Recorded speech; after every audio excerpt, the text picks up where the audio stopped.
Datuk Seri Syamsul Iskandar Mohamad Akin mengumumkan peletakan jawatannya sebagai Setiausaha Politik Kanan Perdana Menteri hari ini. Beliau berkata, surat peletakan jawatan telah diserahkan kepada Datuk Seri Anwar Ibrahim pada pagi tadi. Saya difahamkan ada percubaan untuk menyerang saya dengan perkara yang boleh merosakkan imej kerajaan Madani. Justeru saya mengambil keputusan untuk mempertahankan diri saya daripada serangan ini, ujarnya melalui hantaran di platform X hari ini.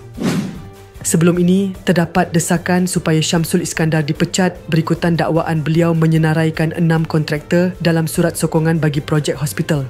Susulan itu, Perdana Menteri menegur Syamsul Iskandar kerana mengeluarkan surat sokongan kontraktor bagi projek hospital pada 2024. Menurut Datuk Seri Anwar, secara prinsip, tindakan itu tidak dibenarkan dan peraturan kerajaan melarang pengeluaran surat sokongan sedemikian.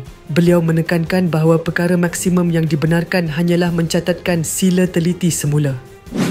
Memetik laporan Malaysia Kini, Ahli Perniagaan Albert Tay yang sebelum ini menyerang Gabungan Rakyat Sabah berhubung pembatalan lesen penerokaan mineralnya, mendedahkan maklumat mengejutkan beberapa hari sebelum pilihan raya negeri. Tay kini mengaitkan Syamsul Iskandar dengan skandal perlombongan tersebut. Beliau mendakwa telah memberikan RM629,000 kepada Syamsul atas keyakinan bahawa wang itu akan disalurkan kepada ahli-ahli politik di Sabah. Selain itu, Tay menyatakan beliau telah menyediakan dokumen setebal lebih 300 muka surat termasuk tangkapan skrin perbualan WhatsApp dan resit untuk menyokong dakwaannya.